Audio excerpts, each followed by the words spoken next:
everyone, in this tutorial series we are going to learn about the CNNs, that is the convolution neural networks. You won't be requiring any prior knowledge about programming and won't have to deal with the complicated maths behind it, and still you will have a very good understanding about how CNNs work and why are they such a powerful and widely used technology. Before you see the CNN tutorials, make sure that you have already watched the ANN tutorial series completely and have understood it well. I have provided the link to the ANN series in the description, so watch them completely and then get started with the CNN tutorials, because it is very important to know about ANNs before you learn CNN. So once you see them completely, you are good to go and learn the very interesting concept of CNN. The topics that will be covered in this tutorial are: what are convolution neural networks?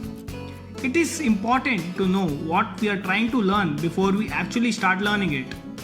We will see what are features, compare human brain to the neural network and know about image recognition. Then we will learn about convolution operation, that is the step 1 towards the working of CNNs, and we will learn about feature detectors, also known as filters. Then we will talk about pooling, that is the second step. We will understand what is pooling, then discuss about max pooling, min pooling and sum pooling. Then we will see the flattening, which is the third step, which will be a very small video about how we can flatten the results we get after pooling. And then we will talk about the last step, that's the full connection. This will show us how everything works and how those final neurons classify the image. In the end, there will be a summarizing tutorial of everything we have learned.